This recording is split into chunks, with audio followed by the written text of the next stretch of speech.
Okay, this is Brother Wolf, and this is HS 345. This is another group in the section that is presenting on case number 6, and I will turn it over to them whenever they're ready. All right, thank you. So, Jake, if you can just go ahead and go to the next slide.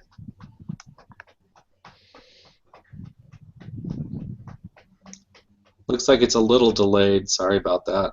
No problem. It hasn't switched yet.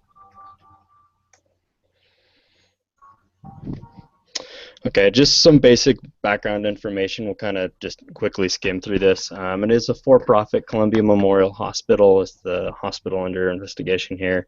300 beds, 160 staff. Good reputation of medical staff, quality care, and amount of attention given to patients. And does operate a walk-in clinic about 2 miles from the hospital. Next slide. The walk-in benefits that it fills the gap between primary care physicians and crowded ERs. It's staffed with physicians with minimal wait times. Also offer multiple discounts to the uninsured, and those who are insured can typically have much lower copayments than an ER. Next slide. The CEO of Columbia Health, Mike Reynolds, is concerned about financial soundness. 10 years ago, there were 5 original clinics. Now only 3 remain. The clinic only handles 45 per day, but can handle up to 85. There is a chance for a marketing program to be implemented by Rose Daniels, the marketing director. But Mike, the CEO, has ordered the CFO, Brent Williams, to look into the matter.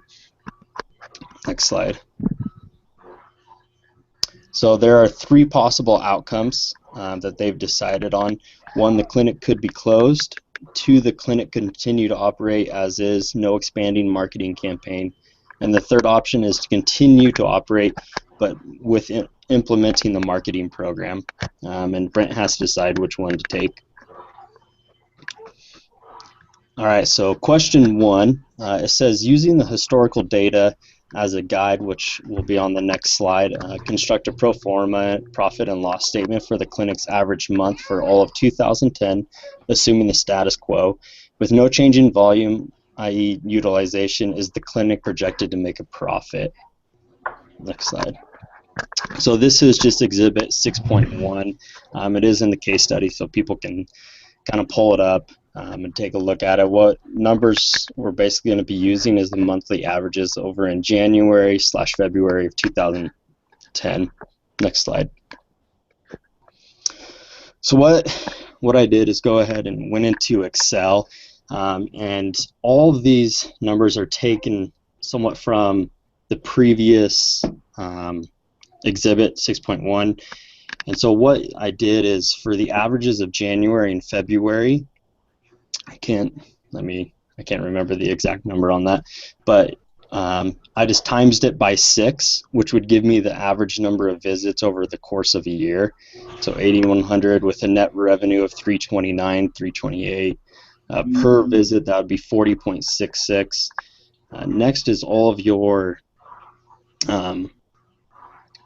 expenses. Some are fixed, some are variable, but it would give you a net profit of actually a negative 19,000, and I cannot see the number because there's some pictures in the way, but it's a new one. What is the number on that?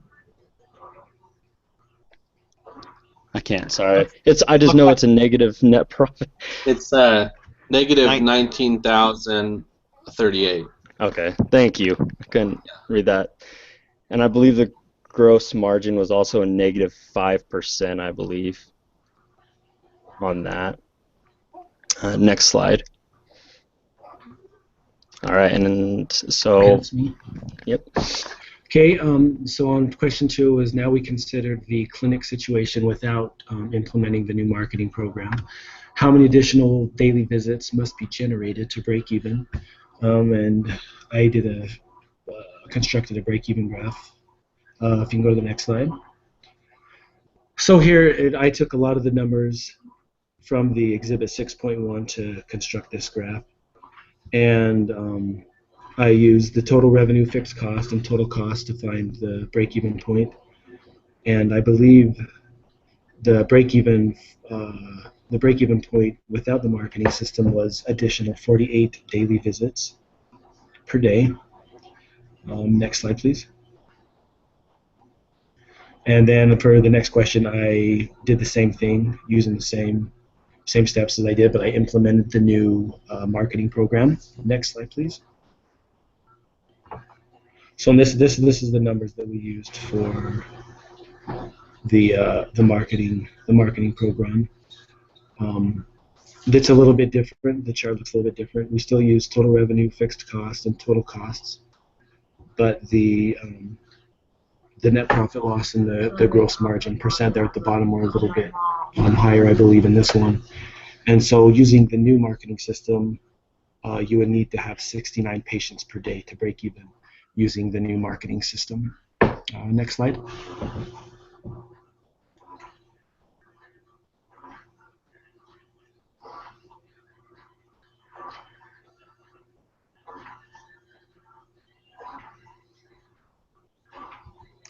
If somebody's talking, their mic is probably muted.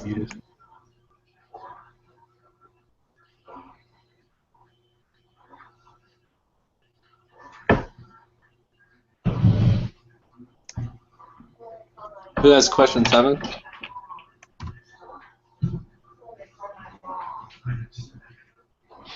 That would be Desiree.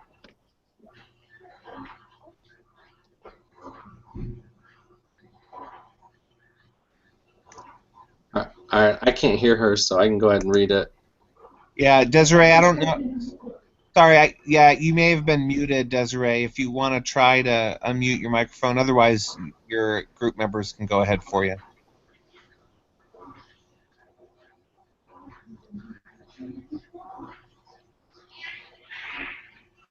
Okay, I'll go ahead and read it. I can't hear her still.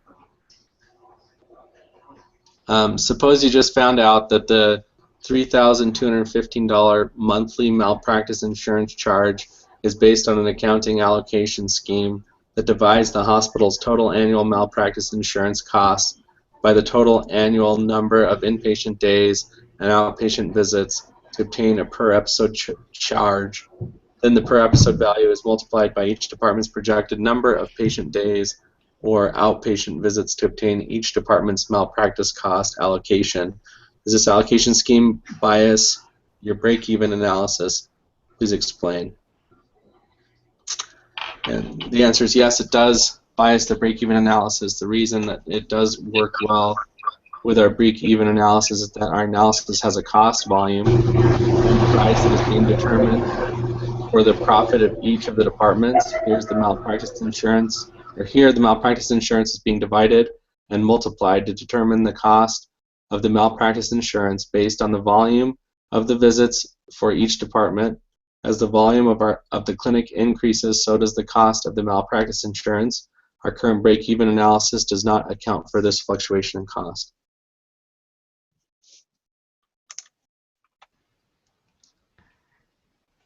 In question 8, it says, after all the work to perform this part, the analysis, you suddenly realize that the hospital as a for-profit corporation must pay taxes. What impacts does tax status have on your break-even analysis?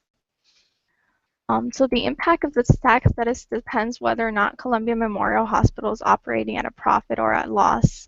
If it's operating at a profit, it is required to pay tax, and so our break-even calculation hasn't accounted for that. Therefore, it wouldn't be accurate.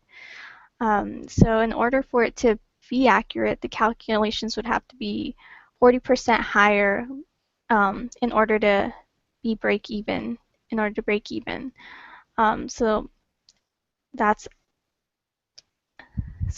have to be 140% in order for it to start making profit afterwards.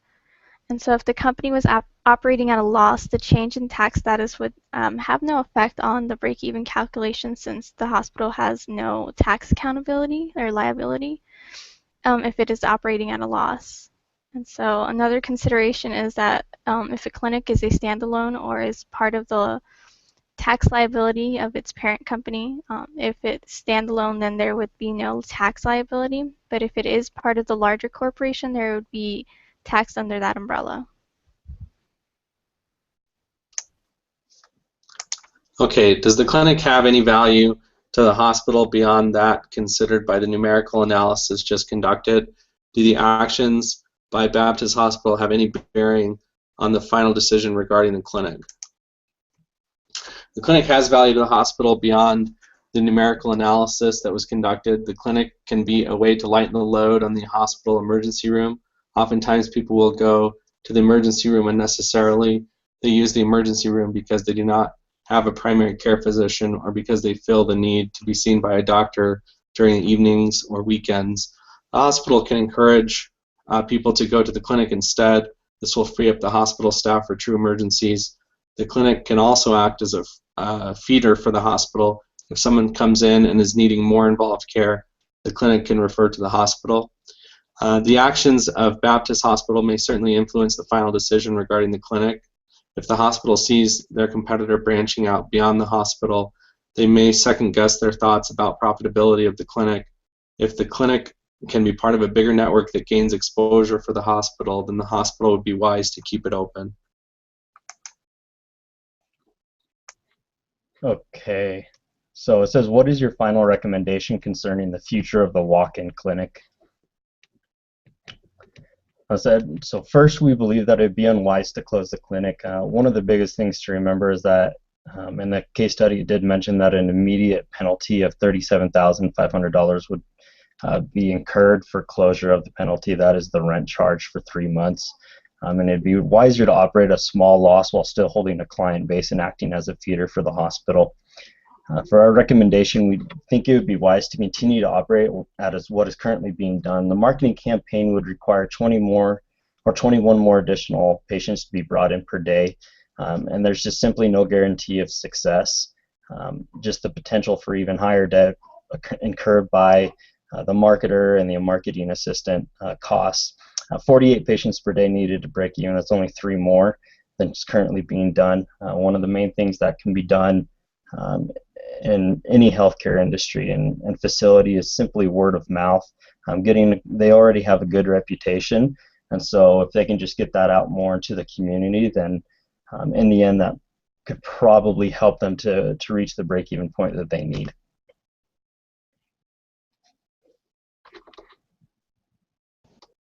Excellent. Very well done. As I mentioned right before we started, I'm not going to comment too much here or ask very many questions. I know some of you have to go. Feel free to go. As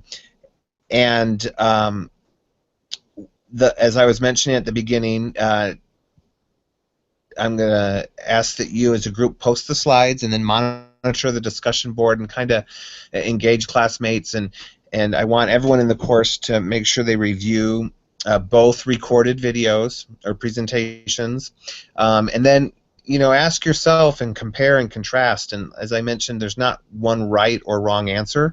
Different assumptions can be made, and then come to a determination for yourself of which way you think is the best way to proceed, and be able to kind of justify that and explain that, and then you can submit that as your written analysis. And then this group has done a very good job, and I just ask that they continue to do that with the discussion board and kind of comparing and contrasting. So excellent job.